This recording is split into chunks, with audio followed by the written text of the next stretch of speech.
White rice versus brown rice is not a small nutrition debate, because the wrong bowl can drive gut irritation, blood sugar spikes, inflammation, and a metabolic hit you may miss. You're watching Senior Health and Wellness.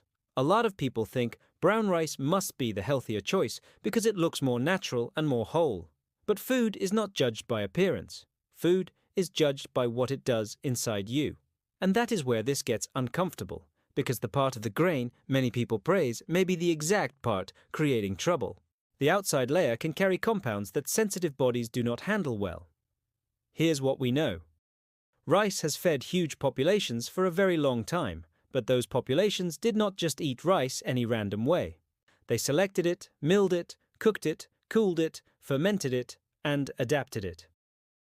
That matters because healthy tradition is not just about the ingredient, it is about the method. And when we ignore the method, we miss the whole metabolic story. So let's go straight at the claim. For many people, white rice can be easier to tolerate than brown rice. That sounds backward. It sounds like nutrition heresy. But the mechanism is not complicated. The outer coating of the grain is where more potential irritants tend to sit. Why that matters is simple. Your gut lining is not passive. It is an immune surface, a barrier, and a signaling system at once. If that surface keeps getting irritated, inflammation can stay switched on. And once that fire is burning, symptoms do not always stay in the gut. They can show up in joints, energy, skin, cravings, and metabolic control. So when that outer layer is removed, some people experience less friction, less digestive stress, less immune agitation, not because white rice is magic, but because the total burden may be lower. That is the key lens for this whole conversation. We are not asking which rice is morally pure. We are asking which rice your body can handle with the least collateral damage. Now watch this. People hear whole grain and assume that means universally protective. But biology does not reward us for good intentions. Biology responds to chemistry, digestion, absorption, microbial fermentation, and inflammatory signaling. In some bodies, brown rice may be tolerated reasonably well. In others, it can be the food that keeps the system irritated. That difference matters even more if you already have autoimmune symptoms, gut sensitivity, or insulin resistance. One of the compounds people talk about here is lectin. Lectins are proteins found in some plant foods. Why they matter is that in sensitive people, they may interact with the gut barrier in a way that increases irritation.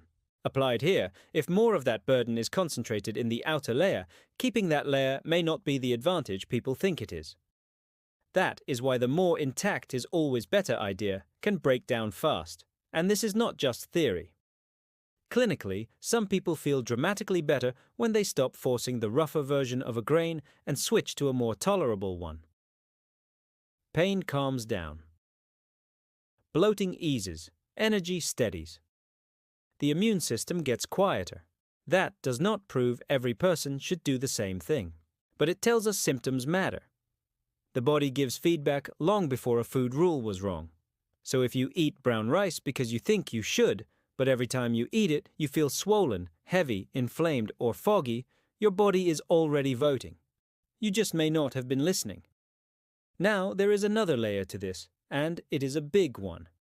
Even if white rice is the better choice for you, not all white rice behaves the same way once it enters your metabolism. Two bowls can look nearly identical and create very different glucose and insulin responses. Same appearance, different biology. That is why labels alone can fool us. The first thing that changes the story is starch structure. Some rice digests quickly, some digests more slowly. Mechanism. The slower the starch breaks down, the less aggressively glucose floods the bloodstream. Why does that matter? Because insulin is your traffic control system. If sugar rushes in too fast, insulin has to work harder to direct that traffic, and repeated overload can push us toward fat storage, cravings, and metabolic dysfunction. Practical use. If you are choosing rice, the starch profile matters more than the marketing.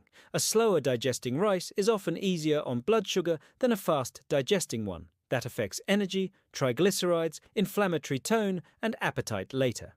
There is also a gut angle. When starch is digested more slowly, more of it can escape full breakdown in the small intestine, and travel lower into the colon. That matters because your microbiome lives there, waiting for fermentable fuel. Your microbiome is an ecosystem. Feed it well, and it can produce compounds that support barrier integrity, immune balance, and inflammation control. Feed it badly, and the ecosystem shifts in a direction that may work against you. So the same rice question is never just about calories. It is about what reaches the blood, what reaches the colon, and what message that sends to the body afterward. A grain can be easier on the gut in one form and harder on blood sugar in another. So if you only think in one dimension, you can still get this wrong. That is why preparation matters so much. Cooking and then cooling rice changes part of the starch into a more resistant form. Mechanism. Cooling restructures some starch so it resists rapid digestion. Why does that matter? Because a more resistant starch can slow the glucose hit and leave more substrate for gut microbes further down the line. That means less of a straight sugar surge and more of a microbiome conversation. Practical use. Cook the rice, cool it, and then reheat it if you want. You are not making it harmless, but you may be making it metabolically gentler than eating it fresh and hot. That old kitchen trick is more important than it sounds. Traditional food cultures were often running kitchen experiments without modern language. They learned which methods made staple foods easier to live with, and we should pay attention to that because our ancestors were not stupid. If a culture depended on a food for survival, it usually developed strategies to reduce the downside. Milling was one, cooling was another, fermentation was another. Fermentation matters because microbes can change the chemistry of a grain before you eat it. Mechanism. Fermentation can break down certain problematic components and predigest parts of the food. Why does that matter? Because a pre-processed food by microbes can be less irritating for the human gut and can change how the immune system experiences that meal. Practical use. Traditionally, fermented grain foods may behave differently from the same grain eaten raw, rushed, or badly prepared. Process changes physiology. Now, watch this carefully, because this is where people overgeneralize. If you improve a grain through preparation, that still does not mean you can eat unlimited amounts of it without consequence. Rice can still spike blood sugar, and grinding starch into flour makes that worse. Mechanism. More surface area means faster digestion and faster sugar delivery.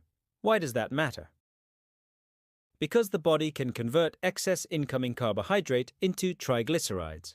A food can look clean on paper and still push you the wrong way. Practical use. The more processed and pulverized the starch, the more careful we should be. A bowl of whole-cooked rice is one thing. A powdered starch that hits like sugar is something else entirely. This is where triglycerides become important. Many people obsess over the wrong numbers. But triglycerides can tell us how aggressively the body is packaging excess sugar into fat. That matters for metabolic health because visceral fat is not passive storage.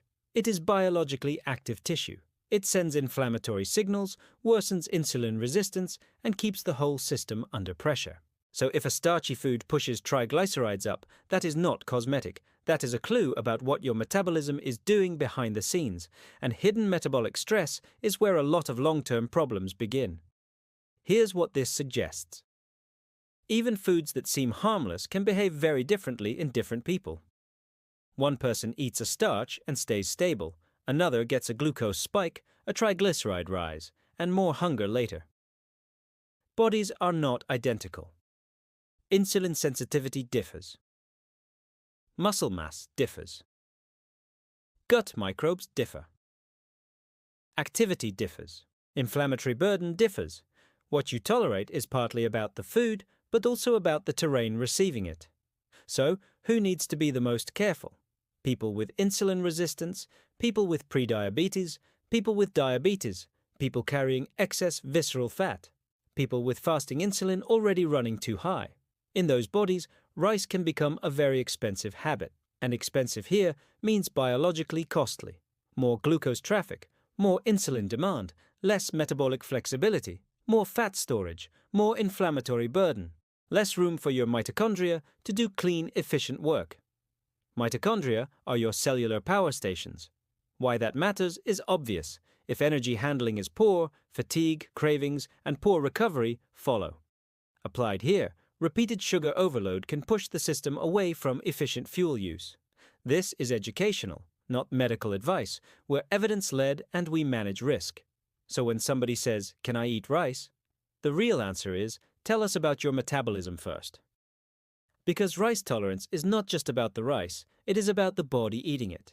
If you are lean, insulin sensitive, active, and metabolically flexible, a carefully chosen and well-prepared rice may fit into your diet without much trouble. That is clear. But if your blood sugar is unstable, your waistline is rising, your energy crashes after meals, and your inflammation markers are moving the wrong way, the same bowl may hit very differently. Just because a food is common does not mean it is right for you right now.